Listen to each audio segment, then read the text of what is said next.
My humble respect to Guru Mahan, Guru Piran Sivasangran, Guru Piran Nyo, fellow Jnanis. Today I'm going to continue an exciting discussion on Katha Upanisha.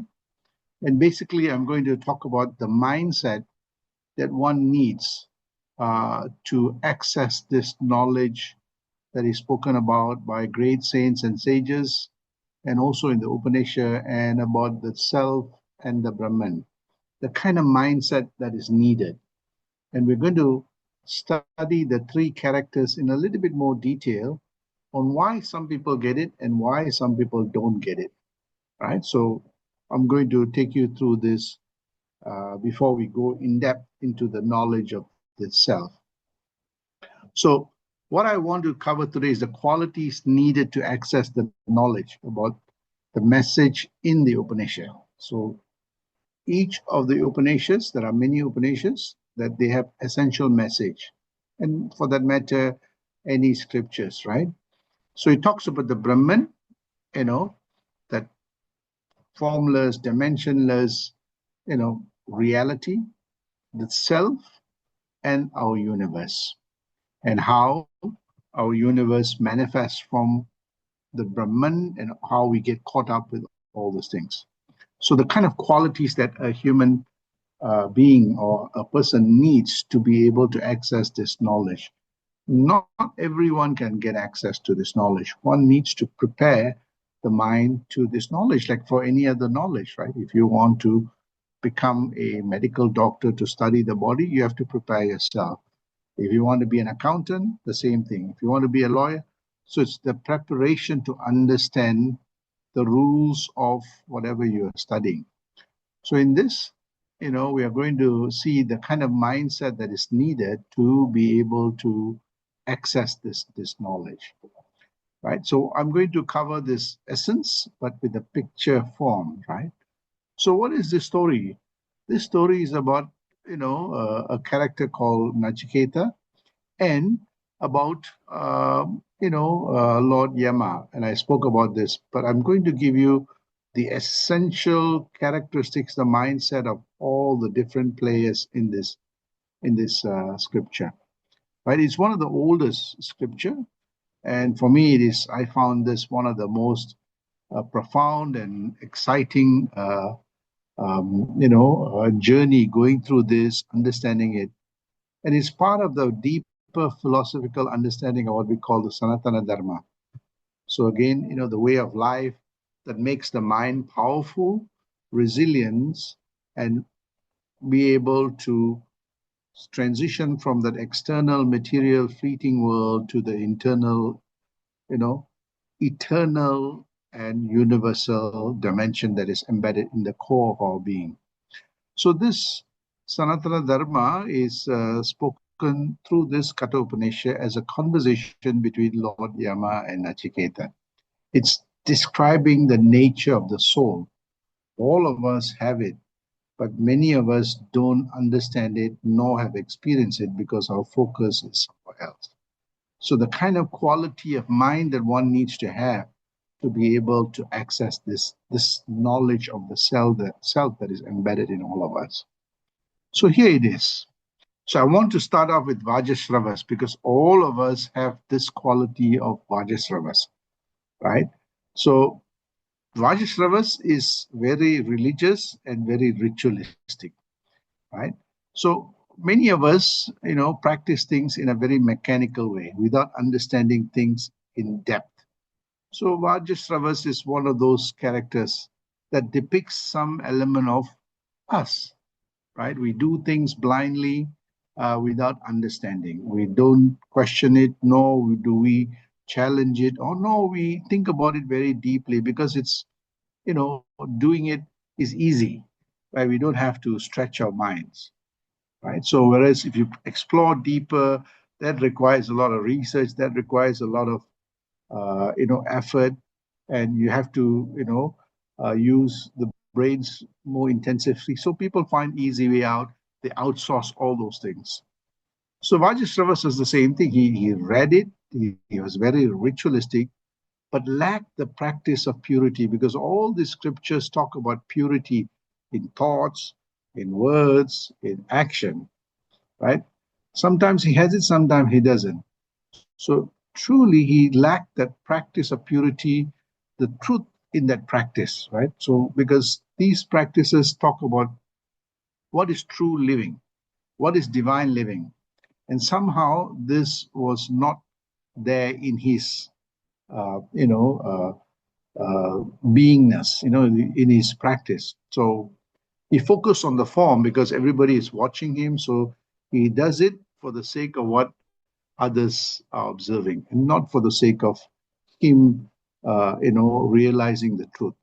But a lot of focus on the form, but not the substance of the teachings, right? So, and this happens for most people, that many people read things, chant mantras, but they don't understand what it is, nor does it touch the core of our being and unlocking who we are.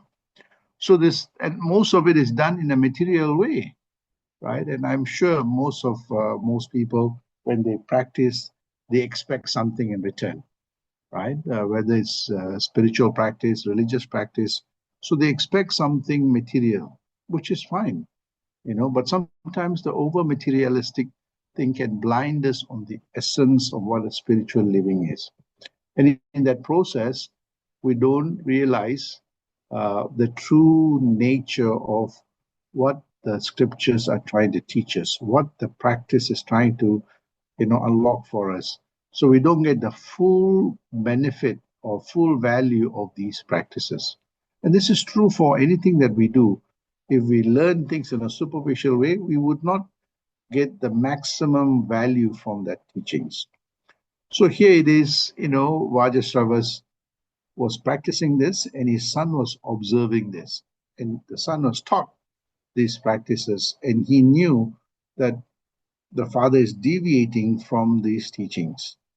And so son questions him, because the innocent in him said, "Look, what you have taught me, and what you're practicing is not this. There is inconsistency." And that's what truth is. If your mind is, anchored on truth, you know what is right and wrong, right? So you would ask, at least in a gentle way, I find this inconsistent. Can you explain this?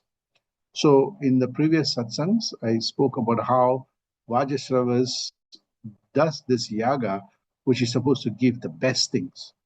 Every year, one gets benefit and he gives back to the society.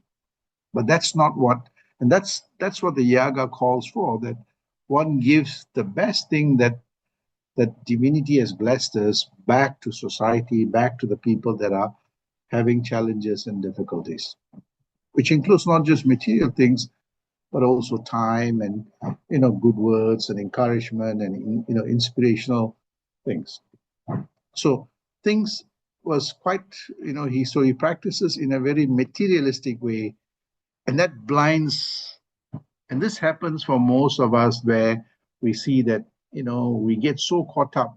We know what is right and wrong. We know what we should be doing, but we get so caught up with our, jobs and our family things and all those things, that sometimes it distracts us from what our true purpose is. And so sometimes we don't perform our duties, in our jobs, in the things that we are supposed to do in a more enlightened way. And this is what this character, Vajasravas, though the scriptures teaches him about divine, really a supreme way of living, he took a more materialistic, a more limited way of living. So the life was not fulfilled. And you see that he has, all kinds of blemishes, including anger and a whole host of things that cripples him in his mind. And the son questions him. The son is more innocent, he questions him. And he gets very angry. And he tells, I'll send you to the Lord of Death. He didn't mean it, but he spoke that word. So we see it sometimes in all our lives, we have the Vajasravas quality, that we get distracted with the things around us. And sometimes we say things that we are not supposed to say. We do things that we're not supposed to do that will get us into difficulties. And sometimes we think in a different way that sometimes, makes us depressed, makes us, unhappy, a whole host of things that torments us. So many of us have those qualities of Vajasravas. And here this scripture, this Upanishad, unlocks this quality that we have. How do we transition this? And this is where we go to the different qualities, the different personalities that have been spoken about, and how we overcome this Vajasravas character that is inbuilt in us towards a more divine character. So here it is. So as I said, that Nachiketa has a different quality. I mean, he understood the teachings of his father in a true way. He was very innocent. He realized that the acharas are very important for instilling discipline, right? But it's not the end. Every achara needs to be really understood really well, unlock the benefits of those achara, the discipline that helps the mind to start thinking more deeper, that vichara, that exploration, that expansion, that research to be say, okay, I'm doing this practice, what's the benefit? How does it make me a better person? So Nachiketa at that young age was thinking about this, right? So earlier we see Vajasravas, he does it for the sake of, without depth and particularly for material gains. Here it is, Nachiketa, different character, comes from the same DNA, but, has a much more deeper understanding of what this is. And he accepts the fact that he doesn't know everything, but he knows that what truth is, right? That the pursuit of truth must be, be relentless, and that's and intensify. So he understands that the practice of purity and truth is very important in everything that he does, right? And that's what it says. The scriptures say, whatever we do, our thoughts must be pure and search for the truth. Our words must be pure and search for truth, and our actions must be the same. So it's not about that form, but yes, you have the form that gives you an anchor for discipline, but it also enables you to have that focus to understand that substance, the formulas that is manifesting as the form. So, whether it's deity or whether it's an idol. And so the understanding of the idol is an idea of the ideal, which is formulas, the qualities, right? So the deeper understanding makes one realize that. So that substance leads to the true nature of what the divinity is. And the focus is not on the material, plane, but much more deeper spiritual plane that leads to that self, the Brahman in everything. He knows this, and he realizes this, but he wants to experience this. So that search for that is that. So he understood that. He says, this is the way to do this, is to practice this. And that's what he was searching for. And he saw his father uh, doing something else. And there is a divergence. And so he was very confused and he asked this question. So when the father says, look, in frustration and anger, go to Lord Yama, Nachiketa said, well, since I'm the best thing that my father has, and the scripture says that, one has to give the best things to others, perhaps maybe he is giving the best thing that he has, that is me, to Lord Yama. And he says, okay, I will go there, right? And he walks alone to the Lord of Death. And I said earlier, most people will run away or be afraid, but this boy was innocent. He said, okay, this is Lord Yama, the Lord of Death. I want to know what his role and his position and what happens after that. So here it is that is so important, that he was not afraid.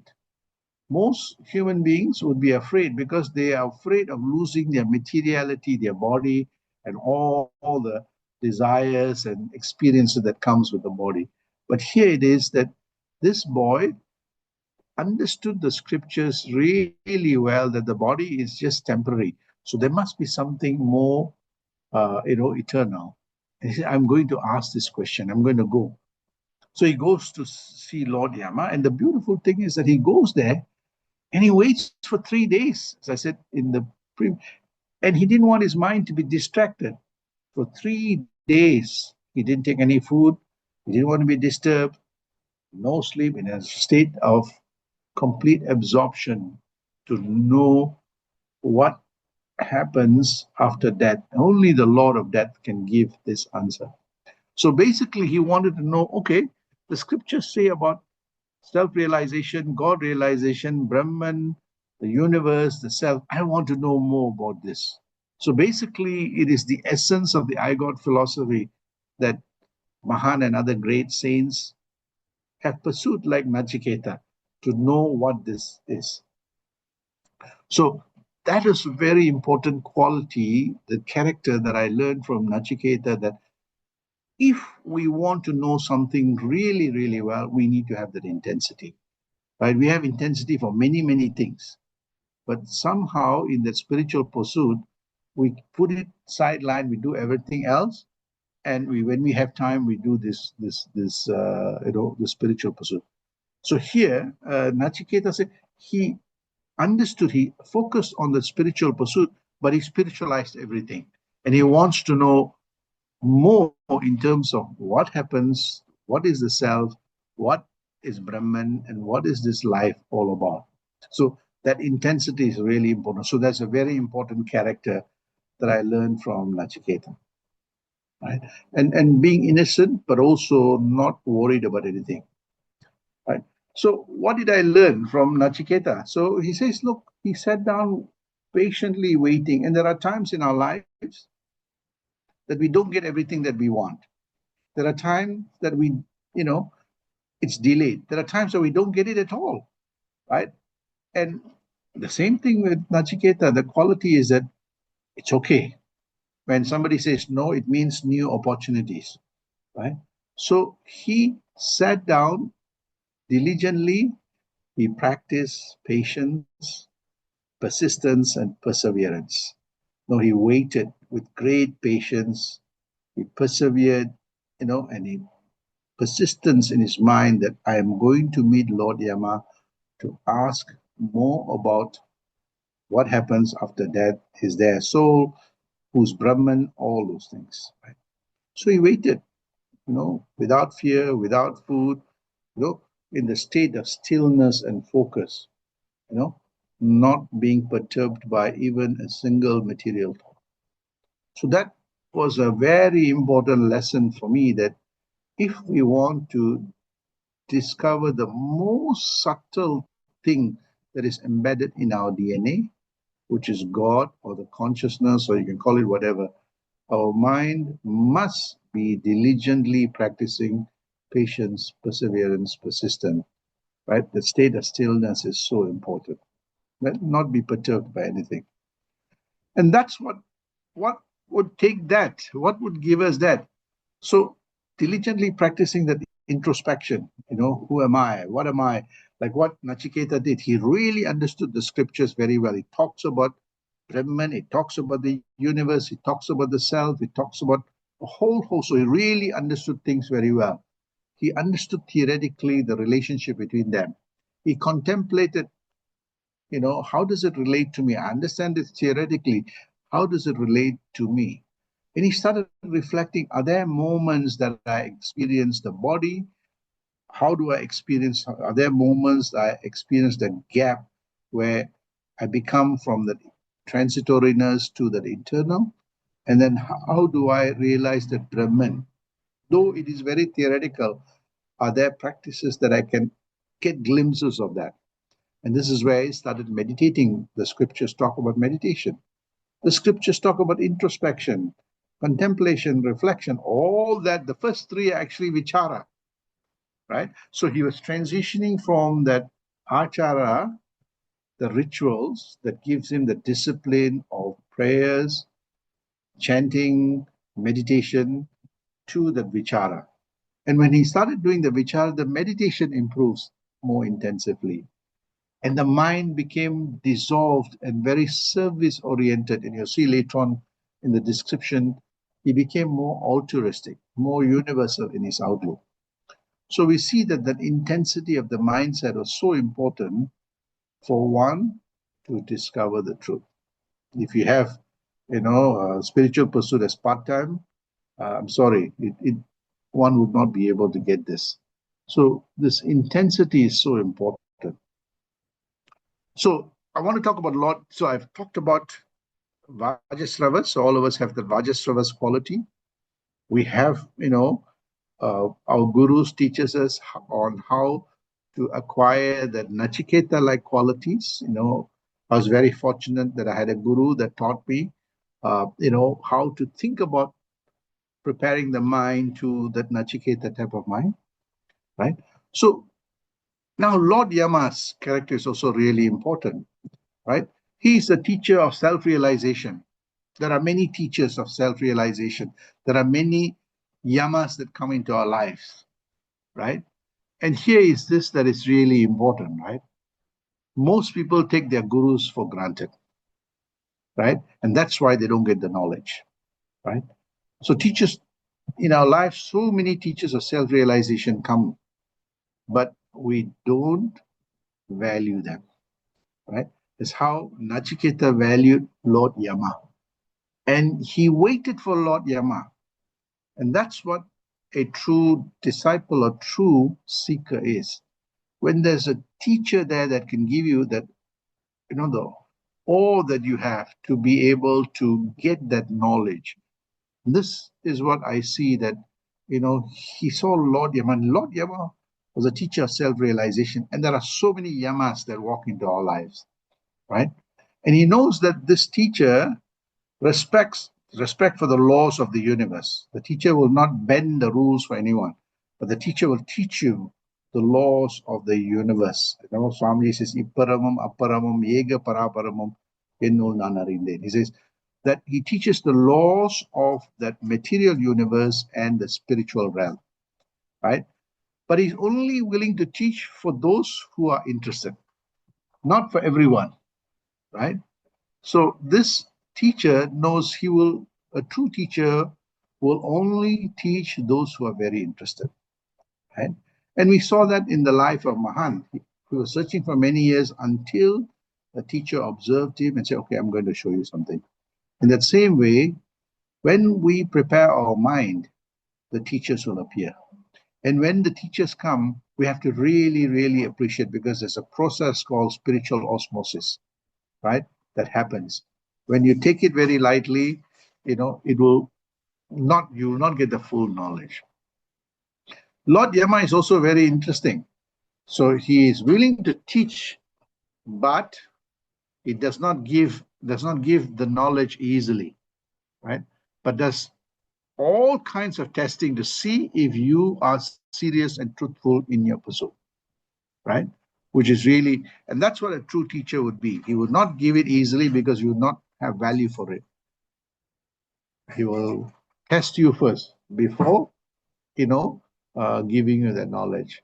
In Swamiji's case, he gives you and then does the test, right? So this knowledge, and you'll see Lord Yama say, okay, this boy is really great. He knows everything, is very different from many people, but I want to see whether he is really truthful in wanting to know the truth, right? So be prepared. Sometimes the guru doesn't give you everything. Doesn't mean that the guru doesn't like you, or doesn't mean that the guru is giving you a hard time, or doesn't mean the guru is selfish.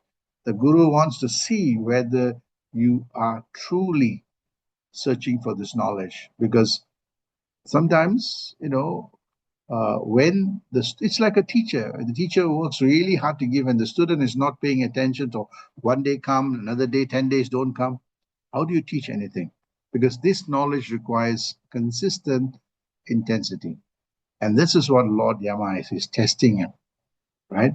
So here in Nachiketa, then, so Lord Yama is very interesting. So he also respects the law of the universe. What does that mean? when somebody is searching and innocent, you have to reward them, right? So this boy, unlike many of them that don't want to come and visit Lord Yama, this boy, it was not his time. He came and he waited patiently without taking any food, without any sleep, but just meditating. Wow, this boy is something very different, very unique. And most gurus search for this unique people, right? Because they know that by giving them something, that knowledge, they know, they appreciate, and they will take the knowledge to the next stage of development, right? And this is what we see that Lord Yama in his character. So in many of us too, like we give our children everything, but we really have to test them, push them to see are they worthy to get what we want to give them. When they are strong and resilient, you see that whatever they appreciate their parents, or more importantly, whatever you leave them, they take it to the next level. And that's what the character of Lord Yama is that he's knowledgeable, he respects the law. When somebody is pure in his mind, he's willing to share. But he would test first. But if they are not ready, he will not give it because it's waste of time. The worst thing is that you want to give this knowledge for somebody who is not ready or somebody who would misuse it for other reasons. So again, he says, okay, this boy is great. So I'm going to give him 3 boons. Let's see. So through the boons, he wanted to see the quality of this mind. I was testing them. So sometimes the divinity, when we meditate, we pray, we ask for things, the divinity rewards us, right? But be very careful what you ask, right? So in this case, he said, okay, I give you 3 boons. So by giving him the 3 boons, he was also testing him to see the quality of the mind. All of us are blessed with a good life, good health, good education, everything. That's the boon. But the question is, what do we do with that boon? Right? So again, think about what Nachiketa did and what you would do if you were given those boons. So again, for me, Lord Yama is the gurus that walk into our lives, that teaches us, from our parents to our teachers, to our spiritual masters, and so on, right? They give us something, learn to appreciate it, and hold on to it. Don't take them for granted. That in itself is a quality of the human mind, quality of a disciple, quality of a child. So Nachiketas, so here Lord Yama gives him that boon. He doesn't ask anything for himself. And this is the beauty. If you are given 3 boon, what would you ask? Right? I know what an ordinary human being will ask. Right? They'll ask, okay, give me good health, give me good education, good money, and all those things, material things. But this boy said, no, he says that, my father is suffering from anger, can you help him be calm? So he's not asking for himself. You see, there are people that are distressed. There are people that are going through, can you help them be better? So it's not just his father, but I saw this in a much more broader way where there are many people that are going through challenges, right? Our prayer or meditation should be how do we, help them, particularly the last, the society put, the people with the least, lost and the lonely, because we have everything. We have education, we have everything. How do we contribute?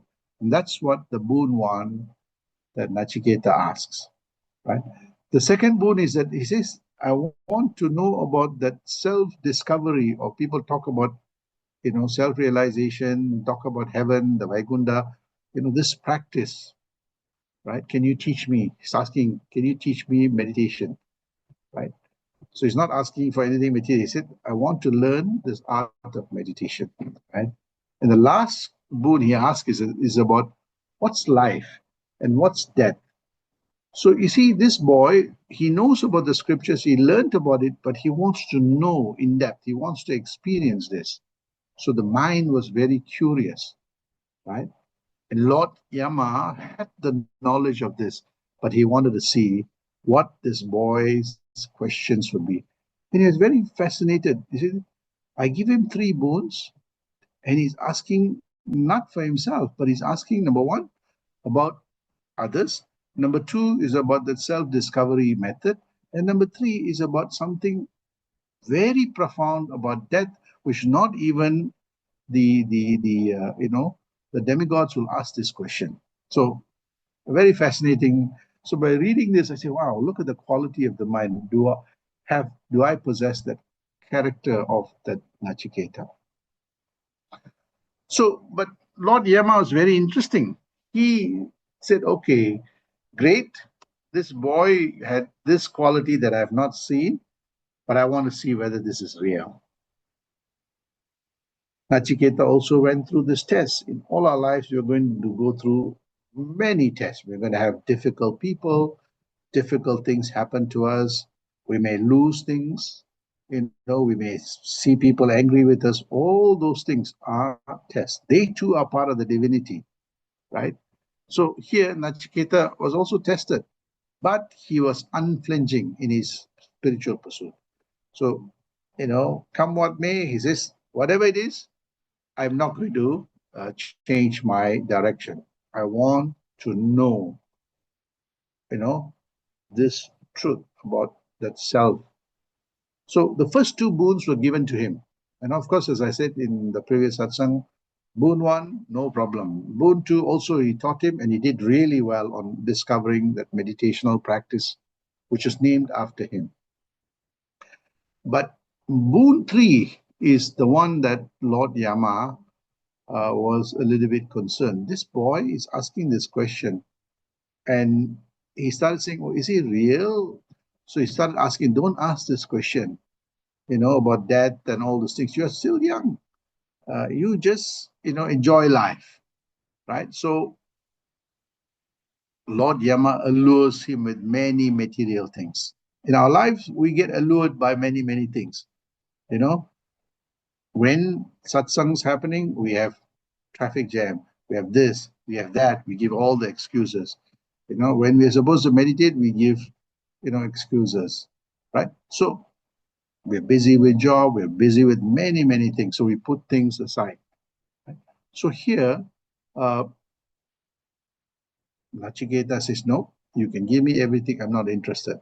I just want you to given me the boon, I just want to know about the truth of what happens after death. So the kind of stealth of the mind that he has, right, was really something that really, was amazing for me. Always I ask the question, do I possess that quality? Do I get distracted? What happens? So the realization that sometimes you get distracted and brings you back is so important. So what are the things that you can do to prevent you from distraction? And I'll talk about it later in the Q&A. So the other aspect is that, he questioned, remember, he questioned his father about existence itself and so on. So while he was taught, he was very curious, right, about Brahman, about self, about, the universe. And most people read it, but they don't ask questions. But Nachiketa is very curious. He asked his father, he asked his teacher, he asked everybody. It reminded me so much of, my guru. In the age of 11 years old, he started asking a lot of questions until he met someone, that told him, look, I will show you the path, right? So the relentless pursuit, so you have to be curious, only through curiosity that the creativity will come in. So he started asking deep questions. Who am I? What am I? What is this universe? What is this God? And not just leaving the question, but he pursued it with great intensity, right? I mean, I'm trained as a scientist, and that's what scientists do. They have a particular question, and they ask those questions, they have hypotheses, and then they run experiments, and they intensify until you validate the hypothesis or you discover something new. Right? And that's exactly what this boy was doing, like a scientist. He said, look, I have these questions. The scriptures say this. How do I experience this? How do I validate this? Right?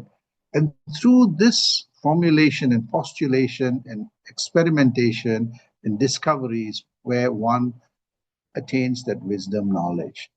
And this young boy had that scientist mindset to have this formulation, the postulation of Brahman, the self, the material universe, all the experiences. He asked, are they all related? Or are they disjointed? Or are they fragmented? Do I experience it sometimes or not other times? So he had a whole host of questions, you know. If God is everywhere, then why is it I can't see it? So he was asking these questions and formulating this hypothesis in mind, and he was hoping that somebody will actually show him this, right? So he started seeking these answers with great intensity, right? So, and this is what a spiritualist, someone in the path, will do.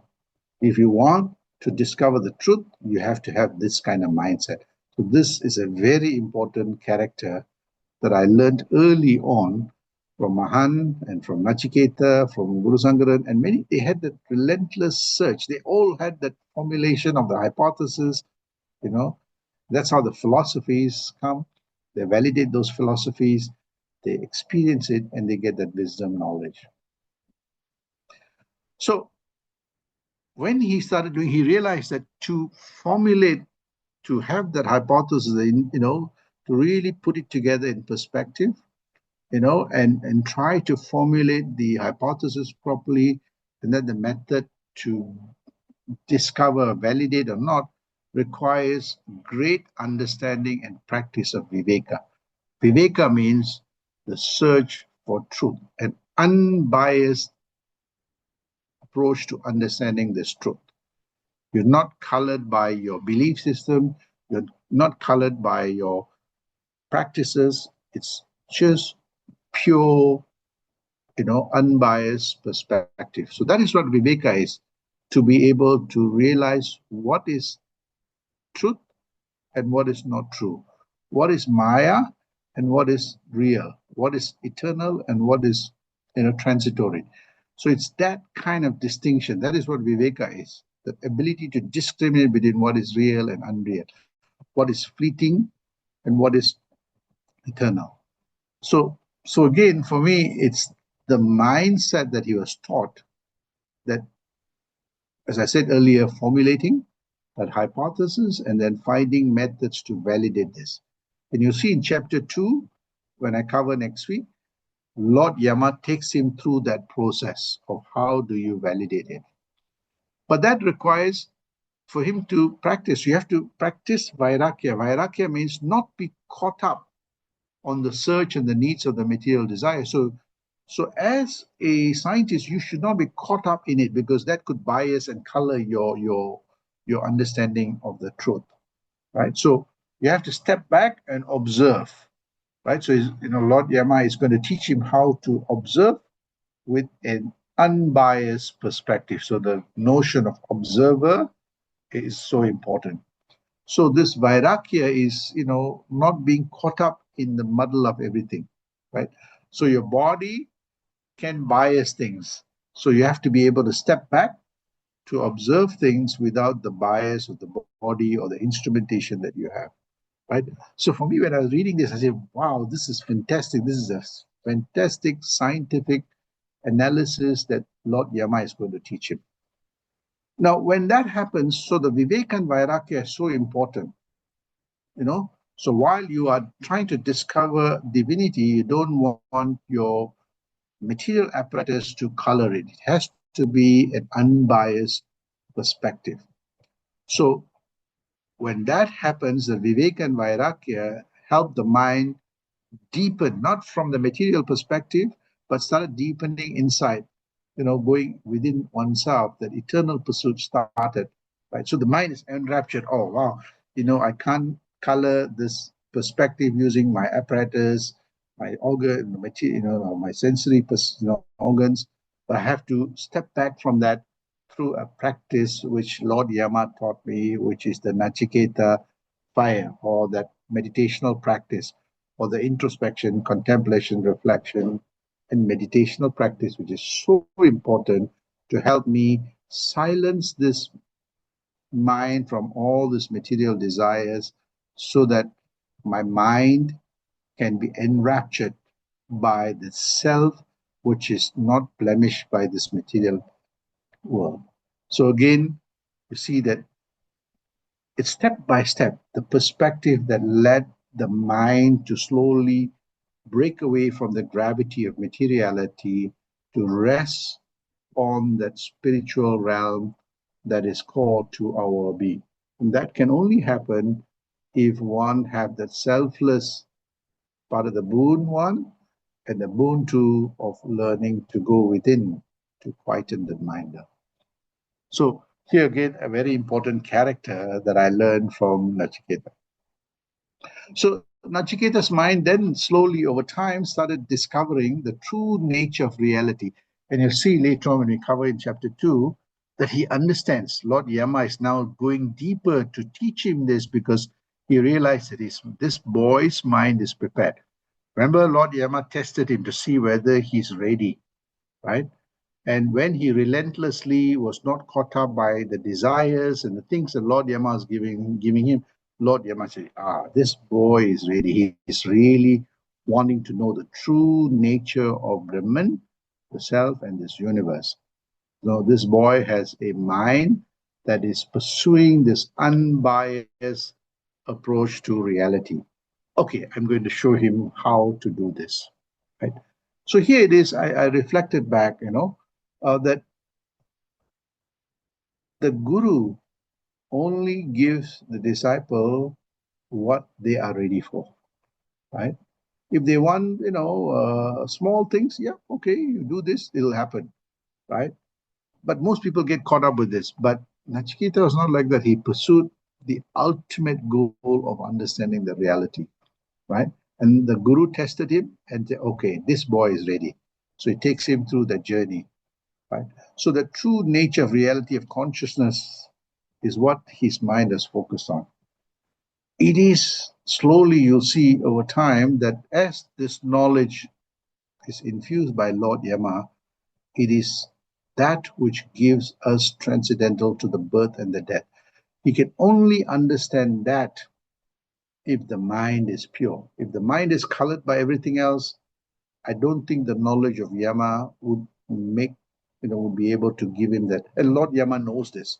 So before impart the knowledge, he wanted to see whether he's ready. So once he's ready, he started imparting the knowledge, and the understanding became much more clearer for Nachiketa. And slowly you see that the whole idea of the fear dissipates. He came with this notion of, birth and death. What does it mean? People are afraid of death, So slowly, as his understanding became very clear, he had a hypothesis for death. Slowly, through this learning and acquiring the wisdom through Lord Yama's teachings, he got it. And he said, I know that there is a transcendental nature in me that is transcendental to birth and death. And the fear of death is just an illusion. Only the unillumined are fearful of death. And you can see even in Mahan's words in his book, he speaks about, how by discovering this, he became transcendental to understanding that birth and death, and the nature of birth and death. So this is, amazing revelation for Nachiketa, but he would not have got it if not for that pure mind. So just to summarize, right, to Nachiketa, this boy questioned about death. And this is something that everybody, people who are, that come through this journey called life has always asked, has always been fearful.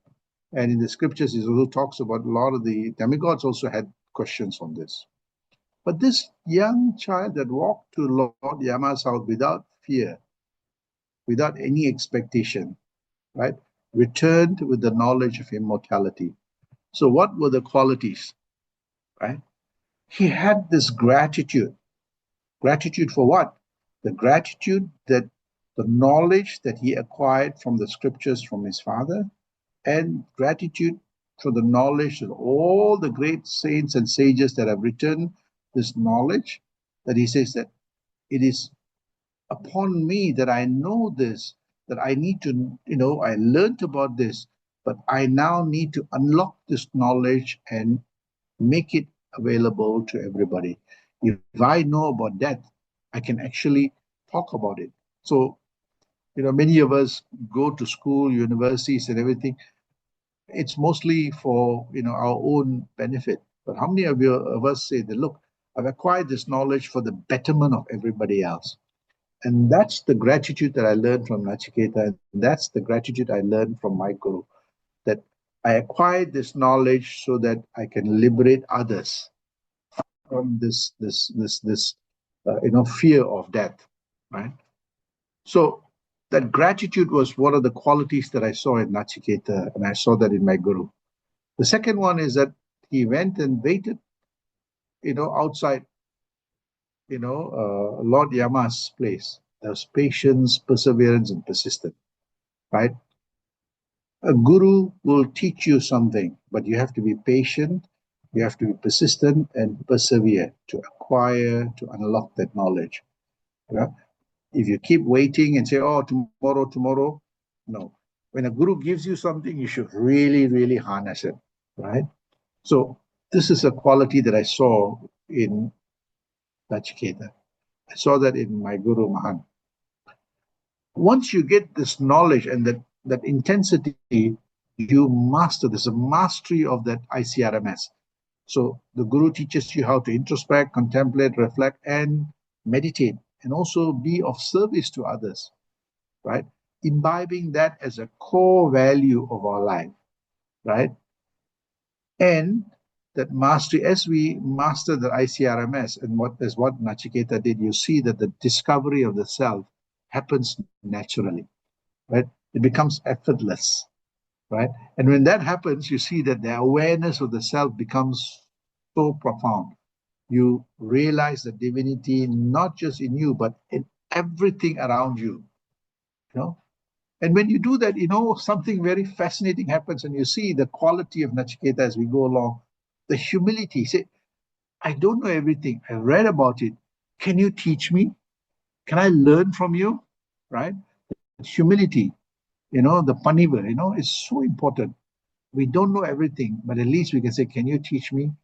Now, when you teach me, when you're spending time to teach me, I have to have the gratitude that the time you're spending, I have to put equal or more time for discovering what you have given me, the knowledge and the presence that you have given, the present that you have given me, so that I don't take it for granted. If you're allocating 1 hour of this knowledge for me, I have to make sure that I allocate 100 hours to discover this truth. And all my lifetime to be able to impart this knowledge. That's what humility is. That sometimes we don't know everything, but we ask people who say, can you teach me? And if we did that, you see that, you have no ego, that ego just shatters, right? And you have that agility of the mind to be able to talk to Lord Yama without fear or favor. Plus also you're able to talk to the most, humble person. Both the prince and the pauper are treated equally. You're able to relate to everyone, from a child right up to a scientist, because your mind is now, the degrees of freedom of the mind expands, right? So that humility gives you that ability to learn from everyone, including, plants and animals and nature and all those things. And when you do that, you have the nobility in our thought. That's how Nachiketa, he wanted his father and others to benefit from this knowledge. Remember, he said, I'm going to teach them not to fear death if I know what death is, right? He acquired this knowledge of this ICRMS through this Nachiketa fire. He said, I'm going to teach them and also know what that truth is, to be able to reveal this truth to everybody. So the nobility in our thoughts, in our words, and our actions. So these qualities of gratitude, patience, perseverance, and persistence, the mastery of the self, not just in meditation, not just for half an hour in allocating time for this, but the mastery of self is that when we practice this, that the divine vibration is reverberating in everything that we do, in our lives, in our work, in the relationship that we have with our family members, with our friends, with our neighbors, and as a citizen of this world, right? So it's that, reverberation that one takes through. So I call this the GP Mahan qualities, because that's the qualities I saw in my guru, that's the qualities I saw in Nachiketa, and that's the qualities that I saw in all the gurus that have served, from the scriptures. And they had this amazing gratitude to being able to discover this divinity, nature centric, to be able to reveal this without any expectation. Now, if we did that, right, it doesn't cost anything, right? It is free, right? And because it's percolating and permeating within us, all we need to do is follow the teachings of the guru, have a lot of appreciation for the gurus that have walked into our life, that showed us, including these scriptures that say, wow, and put it to practice. If we did that, I think the knowledge of immortality becomes so much more profound in every facet of our lives. We will never be afraid of death, disease, poverty, ridicule. And you see that when we learn about death really well, we learn to live life in the best possible enlightened way. And this is what this scripture taught me. And you see that because of these qualities, the GP Man qualities that Nachiketa had, Lord Yama starts revealing to him one by one. He said, I know you have a whole bunch of hypotheses and postulate. I'm going to take you through to make you realize what that Brahman is, what the self is, and what the true nature of this material world is, and your identity, right? And you see, over the next few weeks, I will cover that. But for us to really understand this knowledge and to experience this in every facet of our lives, we have to have this quality of mind. If we don't have this quality of mind, it is very difficult. So with that, I say that the discovery of the Paranjoti, the Brahman, as the core of our being, if we have this quality of mind, discovery will happen naturally, effortlessly, frictionlessly, right? And you see that, our lives itself will become really an amazing, amazing journey of, while living in this material world, while living in this limited world, we live in an unlimited way. While the body is mortal, the mind becomes immortal. While the body is perishable, our mind is imperishable. While our physical form is finite, the mind is infinite. And that's what this quality of mind I wanted to highlight in today's lecture, that if you cultivate this quality of mind, you see that the knowledge in this Katha Upanishad will be very easy to access. Sandosham.